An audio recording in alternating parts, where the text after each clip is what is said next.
Vamos a hablar acerca de antígenos, anticuerpos, inmunoglobulinas y la unión antígeno-anticuerpo. ¿Okay? Comenzamos con los antígenos. Los antígenos son sustancias capaces de estimular la producción de inmunidad, ¿sí? que va a ser elaborada tanto por los linfocitos T, ¿sí? en inmunidad celular, como por los linfocitos B en la inmunidad humoral. ¿Sí? Estos antígenos tienen la propiedad o tienen la capacidad de reaccionar con los anticuerpos de forma específica, ¿sí? Es decir, para un antígeno específico, un anticuerpo específico. ¿No me están escuchando bien? ¿Sale muy despacio? ¿Ahí qué tal?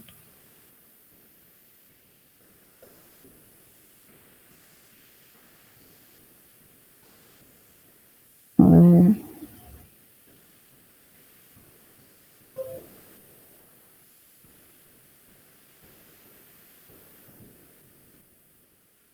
A ver, voy a empezar otra vez. ¿Ahí qué tal me escuchan?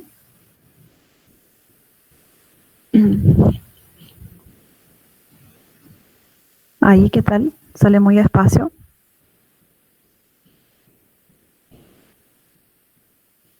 Ok, bueno. Entonces vamos a empezar otra vez.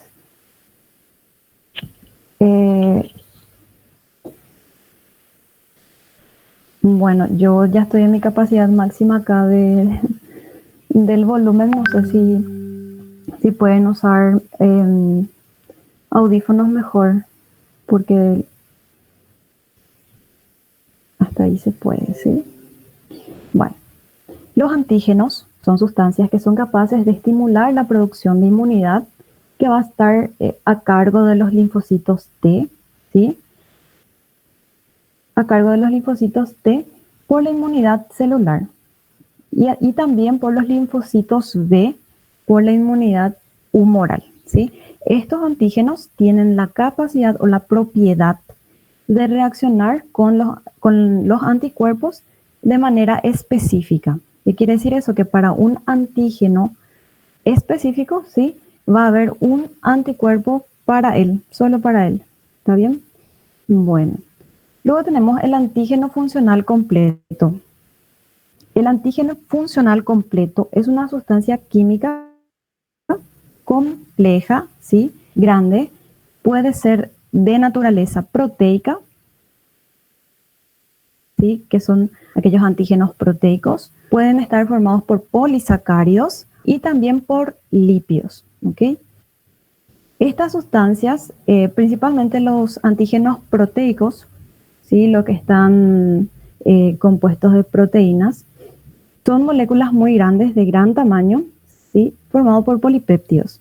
En estos antígenos proteicos existen aminoácidos, porque sabemos que las proteínas están formadas por aminoácidos, ¿sí? Que son indispensables para que ese antígeno pueda cumplir su función. Y esas proteínas, estos aminoácidos son el triptófano, la tirosina y la fenilalanina, ¿sí? En varios tipos bacterianos se presentan diferentes antígenos, pueden estar mezclados, digamos, ¿verdad? Tanto antígenos proteicos con polisacáridos o proteicos con lípidos, etcétera, ¿sí? Pueden estar unidos dos o más de ellos. Cada antígeno, ¿sí? Cada antígeno va a tener en su estructura algo que se denomina epítopos, ¿sí? Los epítopos o receptores, o también le podemos llamar determinantes antigénicos.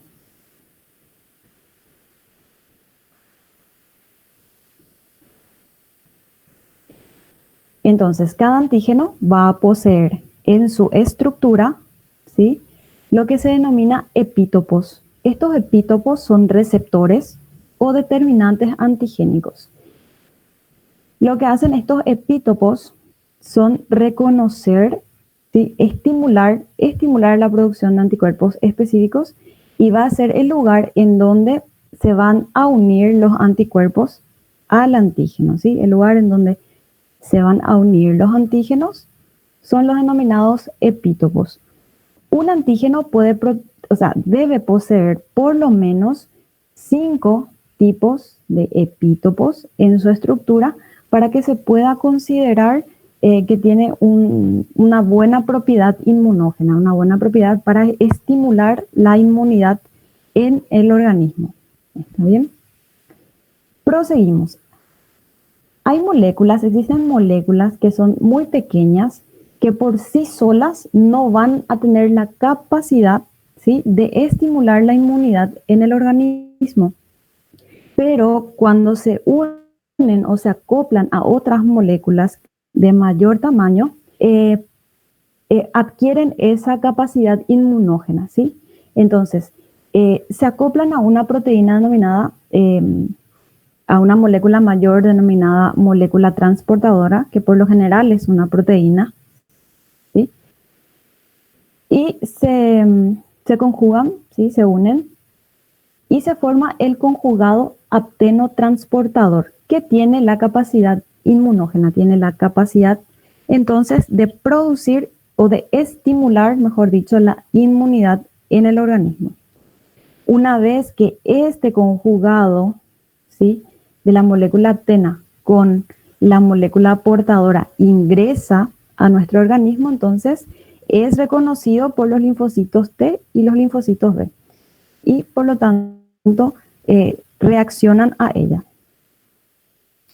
Existen varios tipos de antígenos, ¿sí?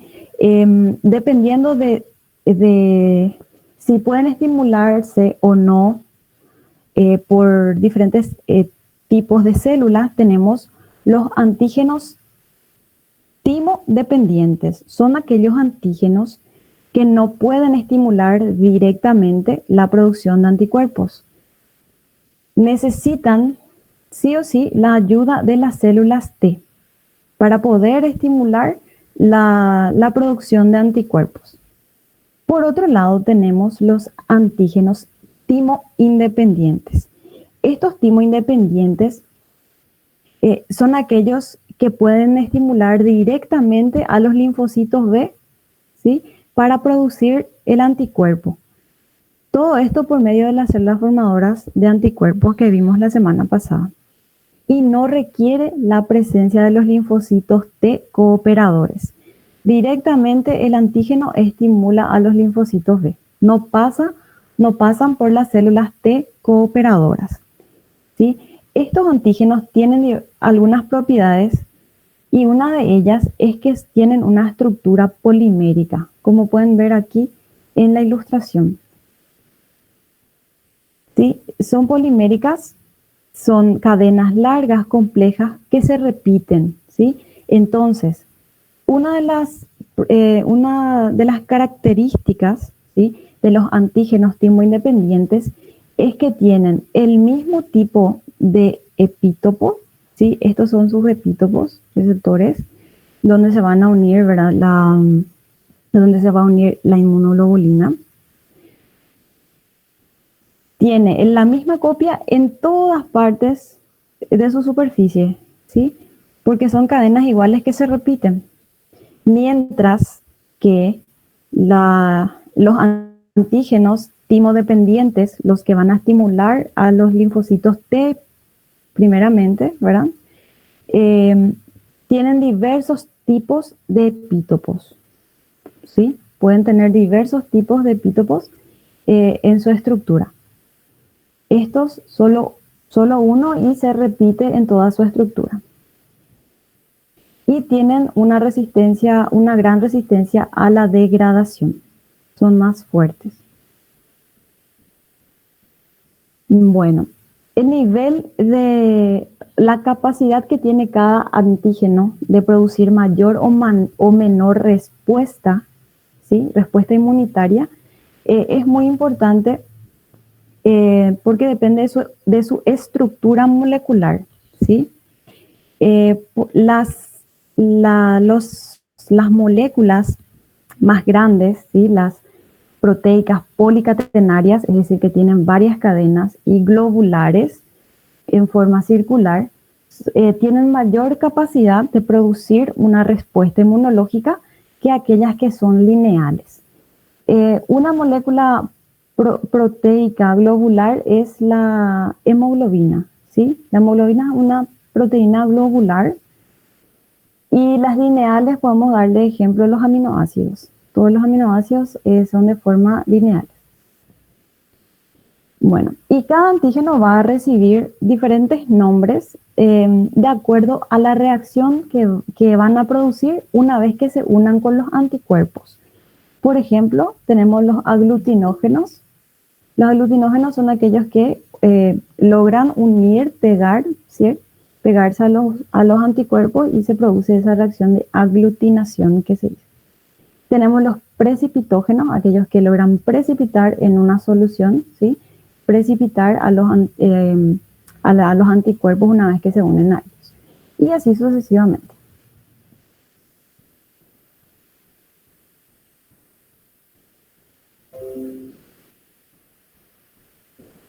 Bueno, continuamos.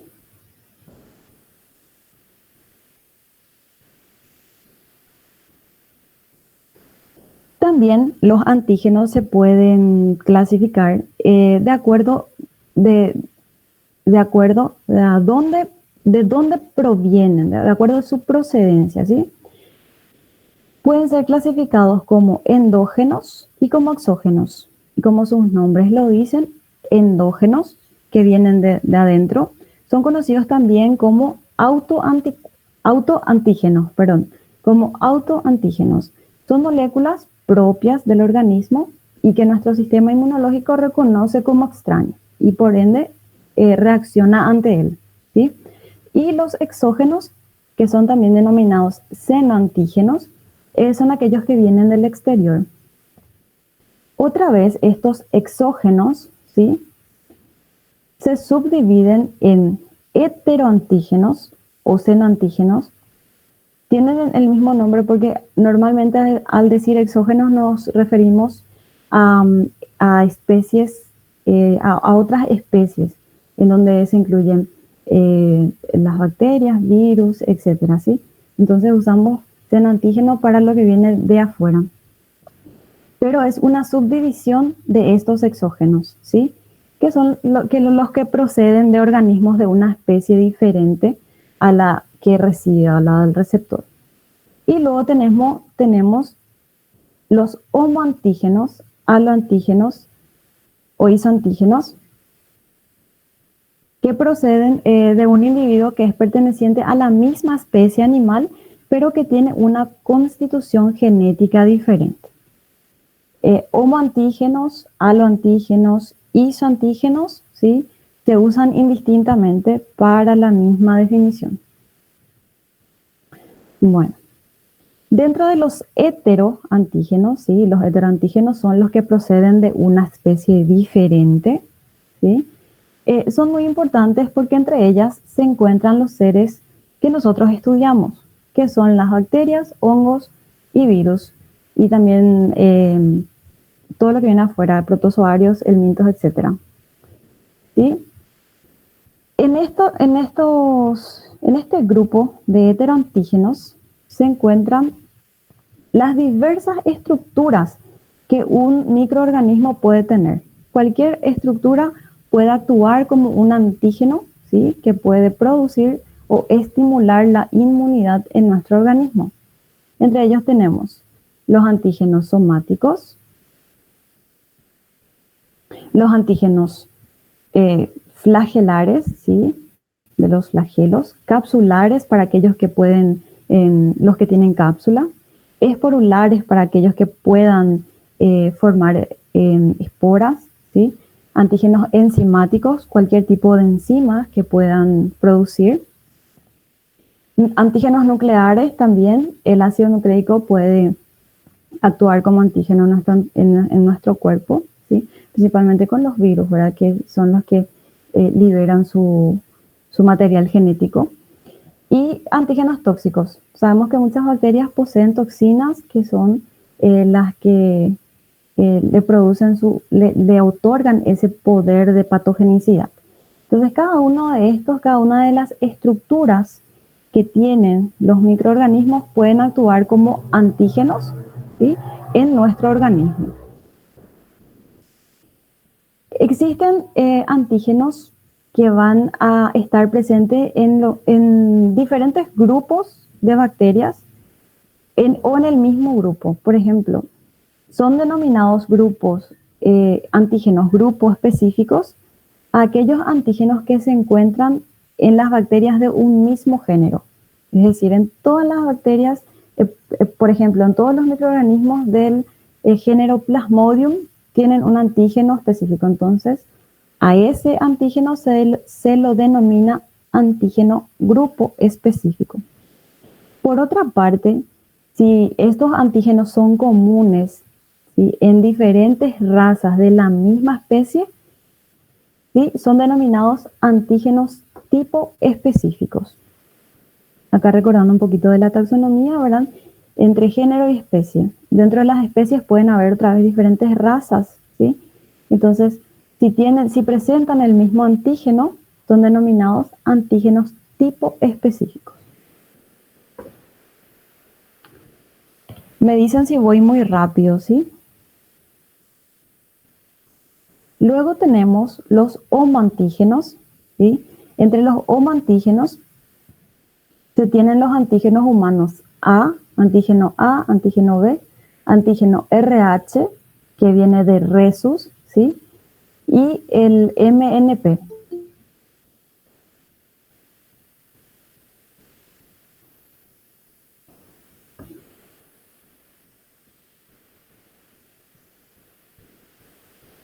Bueno, estos antígenos se encuentran dentro de los glóbulos rojos o eritrocitos o hematíes, ¿sí?, y son utilizados para la tipificación sanguínea o para la clasificación sanguínea. Por ejemplo, el tipo sanguíneo A posee el antígeno A, ¿sí? El tipo B posee el antígeno B, el antígeno AB posee ambos antígenos y el grupo O no contiene antígenos, ¿verdad? Bueno, y el factor RH, ¿sí?, o el antígeno RH, es lo que marca el positivo o negativo, AB positivo, AB negativo, etc. Positivo si está presente, si el antígeno Rhesus, y negativo si está ausente. Bueno. MNP son un tipo se usan también como tipificación sanguínea, pero se usaba antes de que aparezca el sistema ABO, ¿sí?, ABO, pero también se encuentran dentro de nuestro cuerpo. Por otro lado, tenemos los antígenos de histocompatibilidad o sistema HLA, ¿sí?, que están presentes tanto en plaquetas como en leucocitos y en las células de los tejidos en general. Que lo que va a hacer es decidir o no la viabilidad, por ejemplo, de un injerto de tejido o un órgano humano, ¿verdad? Bueno, esos son los homoantígenos. Por otro lado, tenemos unas sustancias que son llamadas de adyuvantes, ¿sí?, que se mezclan con el antígeno, con un antígeno específico, para aumentar su respuesta inmunológica. Normalmente son utilizados en las vacunas, ¿verdad? Entonces, algunas de estas sustancias son las sales de sulfato de aluminio y potasio, ¿sí? En el caso, por ejemplo, de las vacunas diftéricas y tetánicas, que contienen cada uno de ellos el toxoide correspondiente, ¿verdad?, a cada uno, la diftérica de su agente causal y de la tetánica también. Y también, entre otras sustancias, están el fosfato de aluminio, tartrato de aluminio y potasio, etc. Esto nada más a modo de cultura general, digamos, dentro de la inmunología, de que las sustancias que se utilizan en estas presentaciones, ¿verdad?, son llamadas de adyuvantes. Bueno.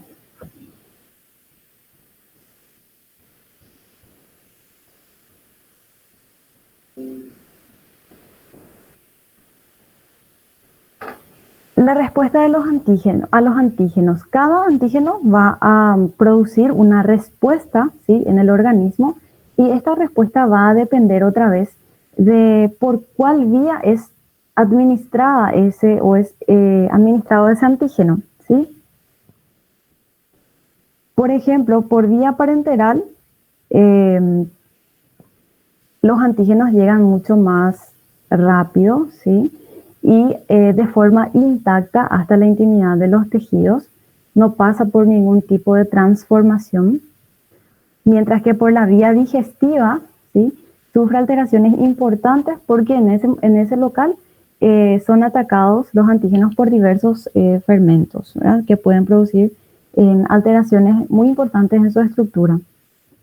Por vía endovenosa, ¿sí?, por vía endovenosa la respuesta suele ser preferentemente de tipo humoral a través de las células B.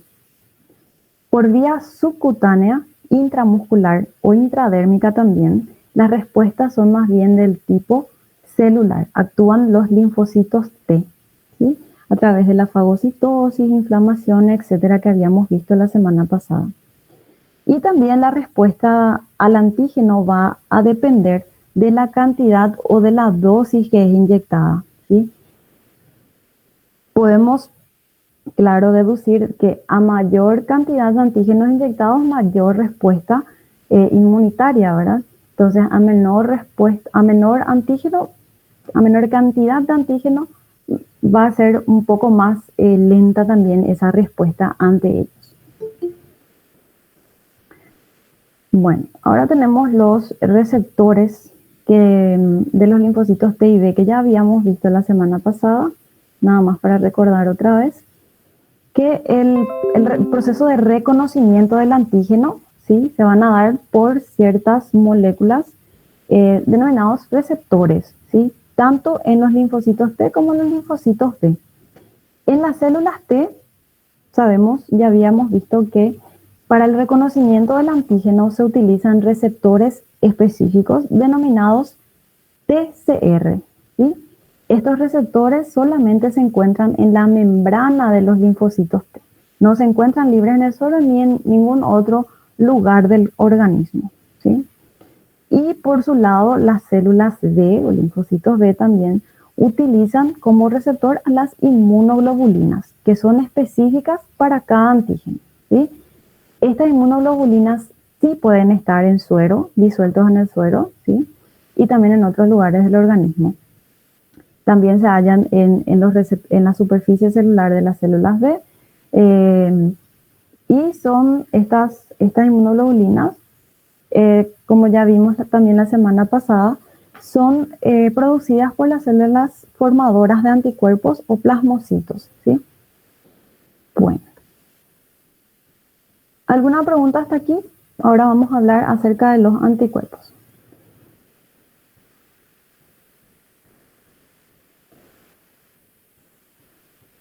Bueno, vamos a seguir. Los anticuerpos son sustancias de tipo proteico, ¿sí?, producidas por los linfocitos B a través de las células plasmáticas, ¿verdad?, y pertenecen al grupo de las globulinas plasmáticas y son denominadas comúnmente, ¿verdad?, inmunoglobulinas. Las 5 inmunoglobulinas conocidas son la IgM, la IgG, IgA, IgE e IgD, ¿okay? Cada una de ellas con una estructura que va a variar en cuanto a número de monómeros, ¿sí?, de inmunoglobulina, que vamos a ver cada una de ellas otra vez. Todas las inmunoglobulinas tienen una estructura básica, ¿sí?, que es esta, en forma de Y. Todos los monómeros presentan monómeros, una sola molécula, ¿sí?, en forma de Y. Y todas están formadas por dos moléculas, por dos cadenas ligeras o pequeñas, también se denominan, que son las que están por fuera. Si me siguen aquí con la flechita, ¿sí? Estas son las cadenas ligeras. Cada cadena ligera va a tener una región variable y una región constante, ¿sí? La región variable está por fuera, por arriba, digamos, y la región constante por abajo. Lo mismo para el lado derecho. Y por dos cadenas pesadas que van en medio, ¿sí? Que son estas de aquí. Dos cadenas pesadas, también cada una con su región variable, que está por fuera, y región constante. Región variable, ¿por qué? Porque en cada inmunoglobulina tienen una cadena, ¿verdad?, polipeptídica diferente, que es característica de cada tipo de inmunoglobulina otra vez. Bueno, la unión entre estas cadenas, ¿sí?, porque las cadenas pesadas se unen a las ligeras en la parte superior y también las constantes se unen a este nivel mediante puentes o enlaces disulfuro, ¿sí? Cada inmunoglobulina consta también de una región superior denominada región FAB y una región inferior o denominada región FC o región cristalizable, ¿sí?, que es la que se ensambla, digamos, en la membrana. Y la parte de arriba es para el reconocimiento del antígeno. Bueno, entonces otra vez van a ver en muchas ilustraciones cadenas pesadas con H y liviana con L, ¿verdad?, por su nombre en el inglés. Todas las inmunoglobulinas en su forma monomérica van a tener la fórmula HL2. ¿Qué quiere decir eso? Que tienen dos cadenas pesadas o heavy, ¿sí?, y dos cadenas ligeras o light. Bueno. Todas las cadenas ligeras, estas del costado, ¿sí?, son comunes a las 5 clases de inmunoglobulinas en las partes constantes, ¿sí? Y mientras que las pesadas son las que difieren y le dan la característica a cada una de las inmunoglobulinas, que vamos a ver enseguida. Como les dije, la inmunoglobulina se divide en dos partes, ¿sí? La parte superior denominada región FAB y la región inferior FC. Como ya les dije, la región FAB es la que se une al antígeno y la FC es la que cumple la función efectora porque se une a las distintas moléculas del sistema inmunitario, ¿sí?, a la membrana. Se fijan a ellas, a las células fagocíticas y también a la fracción C1Q del complemento, ¿verdad? Complemento 1Q de la cascada del complemento. Bueno, las cadenas ligeras tienen un peso molecular de 23.000 daltons y les pongo este dato aquí solo para que puedan ver la diferencia, ¿sí?, con las cadenas pesadas que están entre 50.000 y 70.000 daltons. Estas cadenas ligeras que se encuentran aquí por fuera, ¿sí?, están constituidas por dos tipos de cadenas, ¿sí?, que son la cadena kappa y la cadena lambda. Se encuentra un 60% de todas las cadenas ligeras del organismo son cadenas tipo kappa y 40% tipo lambda. Todo esto va a depender, ¿verdad?, de la constitución de cada una de las cadenas, de cada uno de los aminoácidos constituyentes de cada cadena. Por eso cada uno es denominado con un nombre diferente.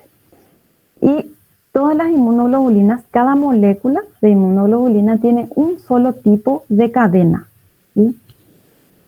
Si aquí es kappa, ambas van a ser kappa, ¿sí? Si esta es lambda, ambas van a ser lambda. Por otro lado, las cadenas pesadas tienen un peso molecular, como les dije, entre 50.000 y 70.000 daltons. Y se conocen 5 tipos diferentes de cadenas pesadas.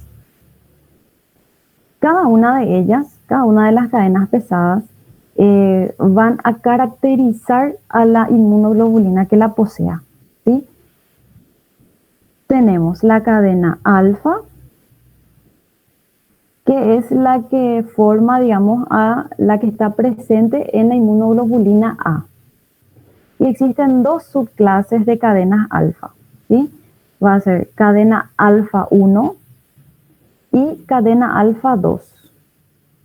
Por lo tanto, van a haber dos tipos de inmunoglobulinas A, ¿sí? Inmunoglobulina A1, la que tiene la cadena alfa 1, ¿sí? Inmunoglobulina A2, la que tiene la cadena alfa 2, ¿ok? Luego tenemos la cadena gamma, ¿sí? Que hace característica a la inmunoglobulina G. Existen cuatro subclases, cuatro tipos de cadenas gamma. Tipo 1, tipo 2, tipo 3 y tipo 4. Entonces van a existir cuatro tipos de inmunoglobulina G, ¿sí? Dependiendo, entonces, va a llevar el número del tipo de cadena que posea. Por su parte, la inmunoglobulina M posee cadenas mu, que existen dos tipos, subclase 1 y subclase 2. La inmunoglobulina D está constituida por cadenas delta y la inmunoglobulina E está constituida por cadenas epsilon, ¿sí? Existe una estructura en algunos tipos de inmunoglobulinas, principalmente se las encuentra en la inmunoglobulina A y la inmunoglobulina M, una estructura que permite mayor estabilidad a estas estructuras porque tanto la inmunoglobulina A como la inmunoglobulina M forman polímeros. También se encuentran en forma monomérica, pero mayoritariamente se encuentran en forma de polímeros. La inmunoglobulina M, esta característica, ¿sí? se denomina un pentámero de inmunoglobulina M, ¿sí? Entonces, para que estos monómeros, porque esto es un monómero de inmunoglobulina M, ¿sí? Para que estos monómeros se mantengan estables, ¿sí? Y no se disocien de manera fácil, se encuentra la cadena J, ¿sí? Que le da estabilidad entonces a las estructuras poliméricas. Y por su parte la inmunoglobulina A, que en su forma dimérica, ¿sí? Monomérica, dimérica, porque tiene dos moléculas, también se encuentra la cadena J para darles mayor estabilidad y para que no se disocien fácilmente. Bueno, también tenemos un componente denominado componente secretor o pieza secretora también en algunas bibliografías. Esta se encuentra únicamente en la inmunoglobulina A, ¿sí? En su forma de dímero, ¿sí? La inmunoglobulina A que están presentes en las secreciones mucosas, y lo que hace este componente secretor es proteger a la molécula de inmunoglobulina contra las enzimas proteolíticas que existen en las zonas mucosas. Entonces, para evitar también entonces que se disocien, se encuentra este componente secretor. Cada inmunoglobulina en su región variable, como ya dijimos hace rato, posee el sitio de fijación del antígeno, el lugar en donde el antígeno va a venir a unirse a la inmunoglobulina específica, ¿sí? Entonces, estos sitios de fijación se encuentran en las regiones variables de las cadenas pesadas, que son estas que están por medio, ¿sí? Aquí, y cadenas livianas. Cada inmunoglobulina, ¿sí? Cada monómero de inmunoglobulina tiene la capacidad de fijar a dos antígenos, ¿ok? Ya vamos a hablar acerca de la valencia de cada inmunoglobulina enseguida. Entonces, pero cada una de los monómeros de inmunoglobulina poseen dos sitios de fijación al antígeno. Bueno, ya hablamos de los fragmentos Fc y Fab, ¿sí? Normalmente, cuando entra a actuar una enzima denominada papaína, la papaína es la que disocia a la molécula de inmunoglobulina. Esta actúa a nivel de la bisagra, ¿sí? y escinde a la molécula de inmunoglobulina en sus fragmentos FAB superior y FCO cristalizable, que es la parte inferior. Bueno, el segmento FAB se caracteriza porque tiene una cadena liviana completa, ¿sí? Aquí la que está por fuera, y parte de la cadena pesada, ¿sí?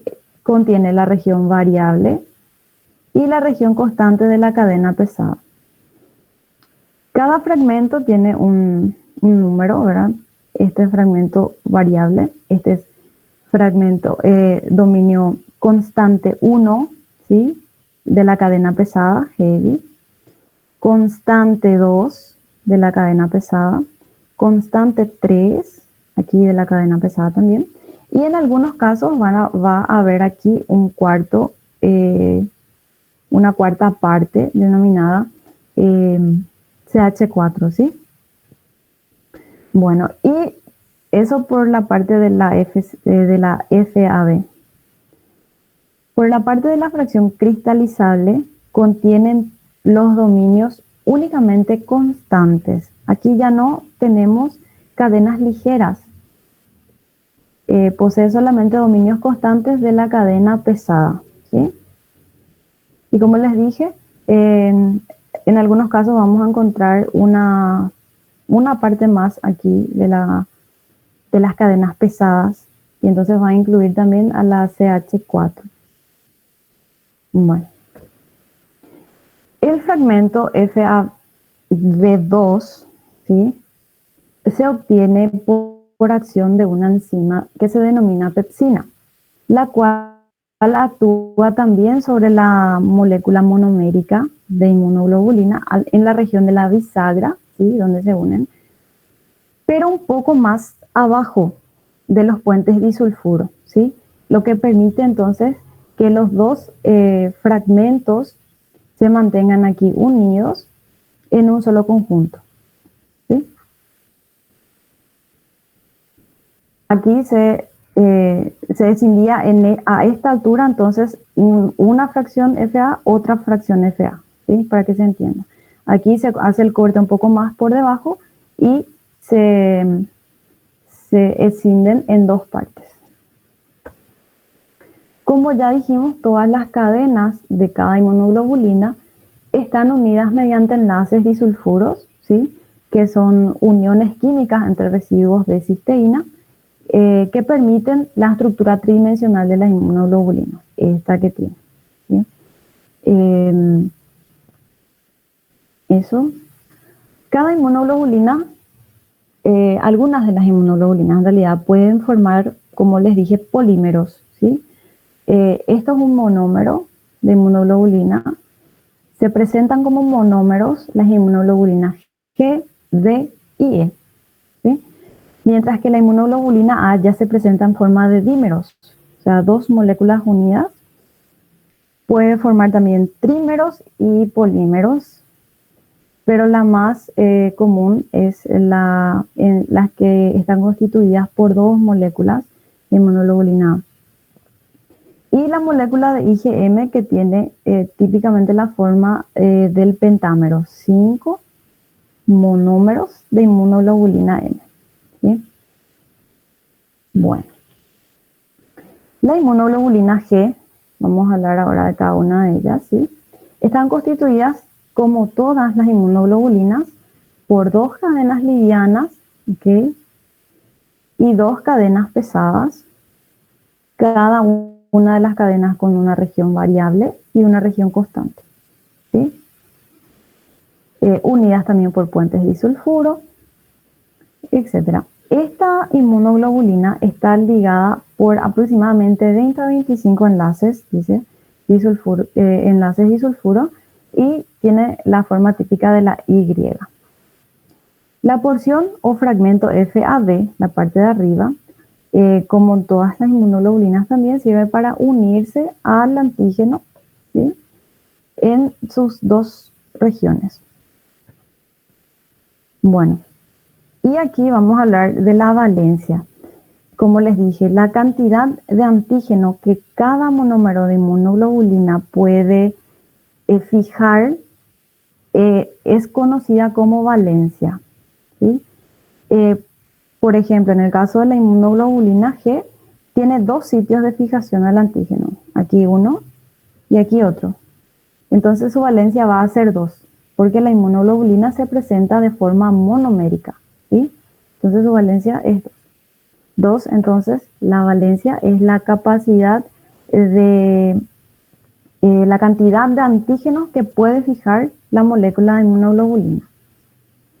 Bueno, la producción de la inmunoglobulina G se hace un poco más tarde que la inmunoglobulina M. ¿Sí? La primera en aparecer es la inmunoglobulina M, cuando hay una respuesta primaria a un antígeno. Es decir, la primera vez que el organismo tiene contacto con un antígeno se denomina respuesta primaria. O sea, esa respuesta que produce ese antígeno se denomina respuesta primaria, ¿sí? Mientras que en una segunda oportunidad que el antígeno se presenta, ese mismo antígeno, la respuesta que produce se denomina respuesta secundaria. En esta respuesta secundaria, la inmunoglobulina G es la más abundante, la que se secreta en forma más abundante y más rápida. Ya vamos a hablar también de la respuesta primaria y secundaria. Y como les dije, existen 4 tipos de inmunoglobulina G, porque va a depender del tipo de cadena gamma que tenga, ¿sí? Entonces, de las 4 que existen, la que se encuentra en mayor cantidad en la sangre es la inmunoglobulina G1, ¿sí? En un 66%. Luego le sigue la inmunoglobulina G2, ¿sí? Esta va a tener la cadena gamma 2, ¿sí? Esta va a tener la cadena gamma 1. Y así sucesivamente. Esta G2 se encuentra en aproximadamente 23% de todas las inmunoglobulinas del organismo, inmunoglobulina G del organismo. Y en menor proporción se encuentran las otras 2. La inmunoglobulina G es muy importante porque esta tiene la capacidad de atravesar la placenta, ¿sí? La barrera placentaria. Porque en un lugar denominado sinsitio trofoblasto, ¿sí? En el desarrollo de la placenta, tenemos receptores para el fragmento Fc de la inmunoglobulina G. Entonces ella tiene la capacidad de atravesar la barrera placentaria. Les dejo esto para que le puedan dar una leída después, si ya no lo hicieron, ¿verdad?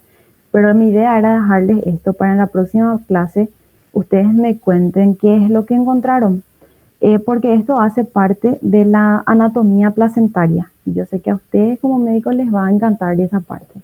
Y entonces les dejo esto como tarea, ¿sí? Después les voy a pasar bien escrito todo lo que quiero que lean.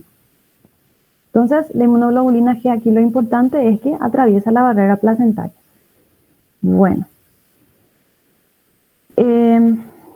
Ahora vamos a hablar de la inmunoglobulina M, ¿sí? Como ya les dije, tiene forma polimérica, ¿sí? Puede formar un pentámero con 5 monómeros, ¿sí? O un hexámero también. En el pentámero normalmente se presenta como pentámero, ¿sí? Con la cadena J para estabilizarle. Y como siempre están constituidos por monómeros. Esta es una molécula. Cada molécula tiene 2 cadenas ligeras y 2 cadenas pesadas, ¿sí? Esta molécula de inmunoglobulina M es de aparición precoz. Es la primera que aparece cuando se inicia la respuesta inmunológica, ¿sí? Normalmente a los 6 días del estímulo antigénico, una vez que ingresa el antígeno, empieza a producirse la inmunoglobulina M. Hablando de valencia, ¿sí? Dijimos que cada monómero puede fijar 2 antígenos, ¿sí? Y entonces la valencia de cada monómero era de 2, ¿cierto? Como la inmunoglobulina M contiene 5 monómeros de inmunoglobulina, lo lógico sería que digamos que la inmunoglobulina M tiene valencia 10, ¿sí? Porque se pueden fijar 10 antígenos en toda la molécula, ¿sí? Pero debido a dificultades de la fórmula espacial, de la forma que ocupa el espacio la molécula, solamente 5 antígenos se pueden unir a la molécula de inmunoglobulina M. Entonces su valencia funcional no suele pasar de 5, ¿sí? Pero igualmente tiene la mayor valencia frente a las otras inmunoglobulinas. ¿Sí? Porque un dímero va a presentar valencia 4, ¿sí? Porque en cada monómero van a haber 2 sitios de fijación. Y ella en una sola molécula puede fijar hasta 5 antígenos. Bueno, y entonces esto hace que la molécula de inmunoglobulina M sea un aglutinante muy eficaz, aglutina bastante. Bueno, y esta ocupa los espacios intravasculares y no así los extravasculares. Luego seguimos con la inmunoglobulina A, ¿sí? Como ya les dije, y va a ser muy repetitivo, en todas las inmunoglobulinas, todas están formadas por un monómero. Voy a acertarle aquí. Todas están formadas por un monómero, ¿sí? En este caso, la inmunoglobulina A, la típica, forman un dímero, ¿sí? Con la cadena J para estabilizarle, con el componente secretor para evitar que sean disociadas por enzimas proteolíticas en las mucosas, lo que ya vimos, ¿sí? Y está formada por la cadena A, alfa, ¿sí? Como vimos hace rato, existen 2 tipos de cadenas alfa. Dependiendo de cuál sea la que esté aquí, va a ser inmunoglobulina A1 o inmunoglobulina A2. Eso ya vimos, ¿sí? Entonces, la forma monomérica con la cadena alfa 1, inmunoglobulina A1, se encuentra disuelta en el suero sanguíneo, ¿sí? En forma monomérica. La forma dimérica se encuentra en secreciones intestinales, salivales, bronquiales y también en el calostro. De ahí muy importante la alimentación láctea materna, ¿verdad? Porque en el calostro vamos a dotar al pequeño con la inmunoglobulina A que recién después él va a producir en su cuerpo. El 90% de las inmunoglobulinas son del tipo 1, ¿sí? IgA1. Y solamente un 10% son del tipo A2. Estas moléculas no fijan el complemento. Bueno, la inmunoglobulina A secretora, ¿sí? IgAS, la que se encuentran en las mucosas, ¿sí? Son primordialmente del tipo A2, ¿sí? Y son producidas en los órganos linfoides que están localizados en las submucosas. Se encuentran en el aparato respiratorio, el tubo digestivo, el aparato genitourinario y también se detectan IgA secretora en el moco rinofaríngeo, en la saliva, en la secreción vaginal, en el calostro también y en la secreción de las glándulas sudoríparas. Bueno, la función especial de esta inmunoglobulina secretora se cumple a nivel de las mucosas contra las bacterias y los virus, ¿sí? Siendo un mecanismo de defensa primario muy importante, sobre todo en el niño, como ya dijimos que el cual no recibe la IgA a través de la placenta, sino a través del calostro de la leche materna, ¿sí? Posterior a su nacimiento. Entonces, protege ayuda a proteger contra las infecciones del aparato digestivo a esas alturas de la vida. Ahora, después ya uno va el organismo ya va produciendo y ya vamos a ver la ontogenia de cada una de las inmunoglobulinas. Bueno, luego tenemos la inmunoglobulina D. Como siempre, formada por dos cadenas ligeras, ¿sí? Y dos cadenas pesadas. Sus propiedades como anticuerpos se conocen muy poco, pero se cree, o sea, hay algunos estudios y algunas informaciones acerca de que están relacionadas con los procesos inmunitarios contra la insulina, contra algunas proteínas de la leche, la penicilina, la tiroides y algunos antígenos nucleares. Entonces hay muy poco estudios, se sabe muy poco, la verdad casi no se pide en laboratorio al menos, la inmunoglobulina D. Luego tenemos la inmunoglobulina E. ¿Qué les iba a decir acerca de esto? Bueno, la inmunoglobulina E, ya enseguida me voy a acordar, había un dato más sobre la inmunoglobulina D. Bueno, la inmunoglobulina E se encuentra en una pequeña concentración en la sangre, normalmente, ¿verdad? Y está formada como todas por dos cadenas ligeras y dos cadenas pesadas. La inmunoglobulina E tiene su actividad biológica sobre las células cebadas o mastocitos, que son las células cebadas son los mastocitos, ¿verdad? A las que se fija, la inmunoglobulina E se fija a los mastocitos por su región Fc, cristalizable, ¿sí? Y luego de la unión con el antígeno específico, ocasiona o produce, estimula la degranulación de los mastocitos. Entonces, una vez que se une esta inmunoglobulina E a los mastocitos y se une el antígeno a ella, ¿sí? Los mastocitos liberan sus gránulos, provocando la liberación de sustancias que ocasionan el shock anafiláctico, que son la histamina y serotonina, entre otras también. En la próxima clase vamos a hablar de hipersensibilidad y ahí vamos a hablar acerca del shock anafiláctico y de todos los tipos de hipersensibilidad que se presentan. Y en donde la inmunoglobulina E es un gran partícipe, ¿sí?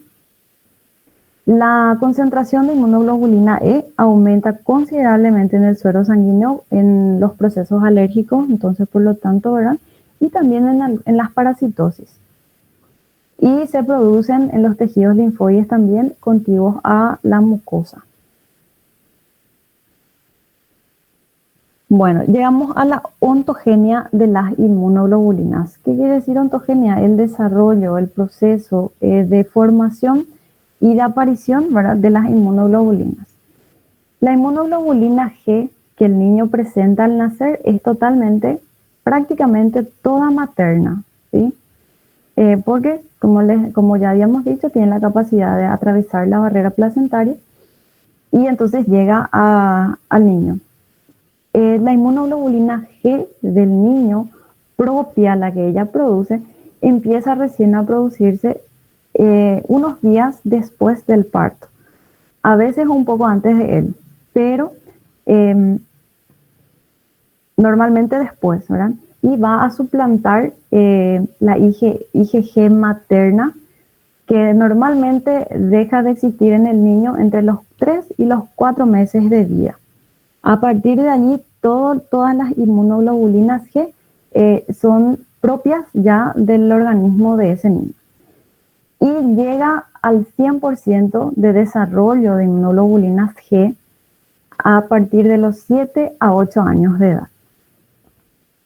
Por su parte, la inmunoglobulina M se forma en el niño entre los 5 y los 6 meses de vida intrauterina, ¿sí? Y en el momento de nacer ya llega más o menos al 25% de todo, da las inmunoglobulina M del organismo, ¿verdad? Llega a su producción total, o sea, al 100% de que el cuerpo del organismo del niño produce la inmunoglobulina a los 2 años. En el caso de la inmunoglobulina M. La IgA aparece después del nacimiento, empieza a formarse después del nacimiento y alcanza sus cifras normales entre los 7 y los 8 años de vida también. La inmunoglobulina D es apenas detectable en el recién nacido y normalmente al cumplir el año de vida el niño ya llega a las cifras normales de inmunoglobulina D. Y la IgE empieza su formación a los pocos días de nacer también y alcanzan las cifras normales entre los 7 y los 8 años de vida. O sea que hasta los 7 u 8 años de vida, a partir de allí recién un niño, ¿sí?, posee todos los tipos de inmunoglobulinas que provienen de su propio organismo. Bueno, las inmunoglobulinas en los cuadros de hipersensibilidad. Como ya dije hace rato, la hipersensibilidad vamos a ver en el próximo capítulo, pero ya podemos adelantar que tanto la inmunoglobulina E como la inmunoglobulina G actúan en los cuadros de hipersensibilidad.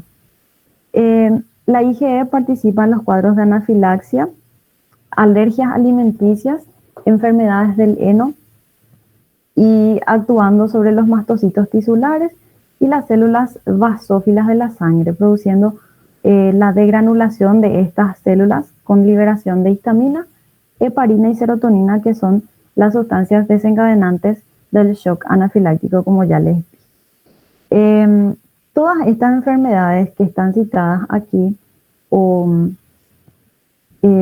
cuadros, ¿verdad? Tanto anafilaxia, alergia alimenticia, enfermedad del heno y todas estas presentes aquí, yo quiero que ustedes se pongan a investigar el cuadro clínico que presenta y por qué se presenta, ¿sí? Cada uno de ellos. Les voy a dejar también como tareita para poder discutir la próxima clase, ¿sí? Porque quiero que interactúen también un poquito. Bueno, eso por parte de la IgE. La IgG actúa también con fenómenos de lisis o acción citotóxica, ¿verdad? Junto con la participación del complemento, provocando cuadros patológicos como aquellos que se presentan debido al factor resus o factor RH de la sangre, ¿sí? Cuando la madre es negativa, el hijo positivo o viceversa, ¿verdad? Entonces eso quiero que me investiguen un poco. Y también de las reacciones transfusionales, también provoca cuadros en trombocitopenia, que es el número bajo de trombocitos, ¿verdad? La cantidad baja de trombocitos o plaquetas. También la IgE interviene en las reacciones por complejo inmune, que es un tipo de hipersensibilidad que vamos a ver también en la próxima clase, así como la IgM y la IgA también actúan en las reacciones por complejo inmune. También tenemos el fenómeno de Arthur, enfermedad del suero, neumonitis, glomerulonefritis y otros cuadros más. Todos estos cuadros yo quiero que ustedes en la próxima clase me digan el cuadro clínico general que presenta y por qué se presenta, qué causa, por qué ocurre por qué podría ocurrir estos cuadros clínicos. ¿Okay? Bueno, y por último, falta la respuesta también. La unión antígeno-anticuerpo, como ya dijimos, el reconocimiento del antígeno por parte de los linfocitos en las células B, ¿sí? En los linfocitos B se da por medio de los anticuerpos, ¿sí? En la zona de fijación del antígeno, ¿sí? Que se encuentra en la parte aquí variable superior, en la región FAB, lo que ya vimos hace rato. Bueno, estos anticuerpos, como sabemos, se pueden encontrar disueltas en el suero o también unidas a la superficie de las células. Entonces es allí el sitio de fijación. En las células B. En las células T, en cambio, como ya dijimos, mediante el receptor TCR, son reconocidos los antígenos que van unidos, asociados a la molécula mayor de histocompatibilidad, ¿sí? Del complejo mayor de histocompatibilidad, que se realiza sobre la cubierta, sobre la superficie de la célula T. El TCR, como ya dijimos, es captador del antígeno, no se libera en el suero, solamente está presente en la superficie de las células T. Y Y tanto las moléculas de inmunoglobulina como el receptor TCR, inmunoglobulina en las células B, y el receptor TCR en las células T, ¿sí?, poseen dominios variables de las cadenas tanto ligeras como pesadas de las inmunoglobulinas. O sea que va a ser específico para cada antígeno. Bueno, en la unión del antígeno y del anticuerpo en una reacción primaria, la primera vez que tenemos contacto con un antígeno, tiene algunas características que son un acoplamiento exacto del antígeno con el anticuerpo, ¿sí?, que denominamos complementariedad específica. Tiene que encajar uno con otro perfectamente para que pueda producirse esa unión. Entonces, una vez que son estructuralmente compatibles, ¿sí?, complementarios, existe una unión rápida que se efectúa en pocos segundos. Esta unión es de difícil y de lenta disociación, no se desprenden uno de otro fácilmente.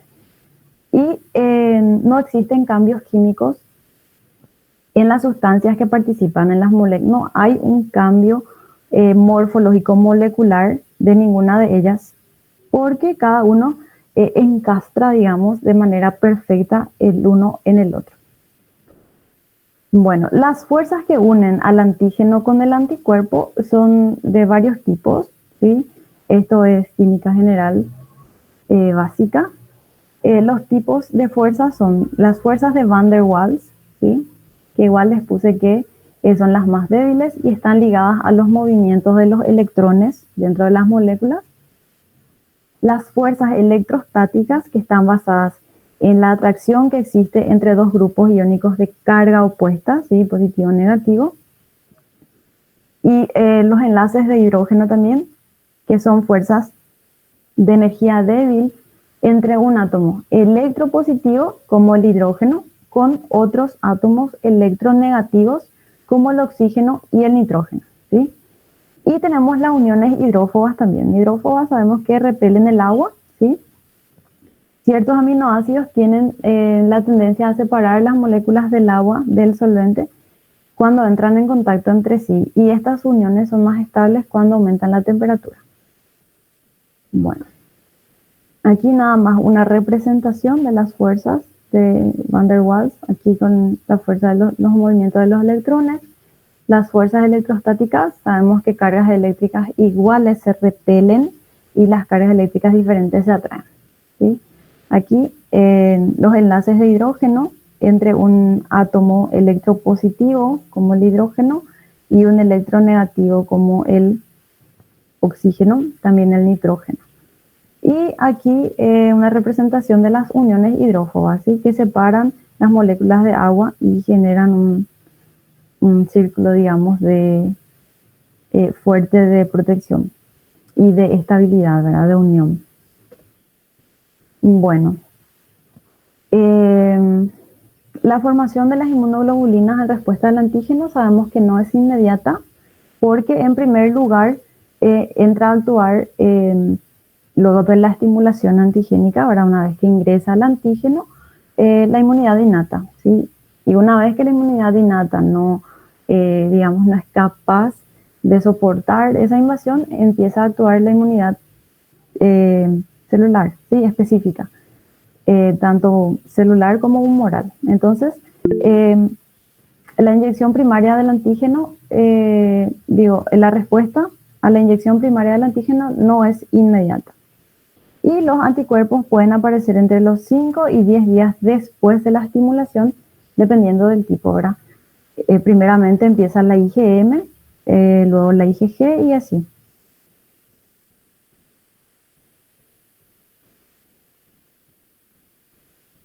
Bueno.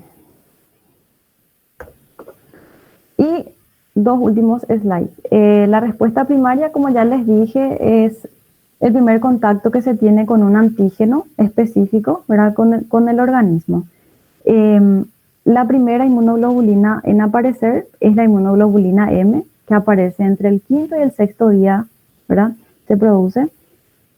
y llega a su concentración máxima en la sangre alrededor de entre las 2 y las 4 semanas, ¿sí? Y luego va bajando otra vez alrededor de la séptima y la octava semana desde que se produjo la estimulación antigénica. Mientras que la IgG tarda unos días más para formarse, comienza hacia los 8 a 12 días de la estimulación, cuando el antígeno ingresa al cuerpo, ¿sí? Pero su producción es más prolongada, puede durar meses y años también, dependiendo del antígeno que sea, ¿sí? Entonces es mucho más fácil detectarla en la sangre. Ahora, cuando hay una respuesta secundaria, es decir, una vez que existe un segundo contacto con el mismo antígeno, ¿sí? La respuesta es mucho más rápida, ¿sí? Porque ya se tiene memoria, entonces a través de los linfocitos T de memoria, entonces el cuerpo reacciona de manera más rápida. Y ya se detectan tanto la inmunoglobulina M como la inmunoglobulina G ya a los 2 o 3 días posterior a la estimulación antigénica, ¿sí? Y ambas aumentan su concentración casi al mismo tiempo. Y como les dije, la aceleración de esta respuesta está dada por la existencia de los linfocitos T de memoria, ¿verdad? Que se encargan de activar los mecanismos inmunológicos para la producción de los anticuerpos específicos de manera mucho más rápida que en la primera oportunidad. Y hasta ahí llegamos hoy con antígenos, inmunoglobulinas y sus uniones. Les voy a dejar la tarea que les dije bien escrita, les voy a pasar para que después en la próxima clase podamos conversar un poquitito, ¿verdad? Si algo no quedó claro, me preguntan y aclaramos sus dudas. Antes de salir de la clase, si es que ya van a salir, quiero que me dejen sus nombres completos para que yo pueda pasar lista después, ¿sí? Muchísimas gracias y otra vez les pido disculpas por haberle hecho perder el tiempo la vez pasada. Fueron problemas técnicos, así que les pido disculpas. Y como siempre, estoy a las órdenes para que puedan hacer sus preguntas, sus cuestionamientos.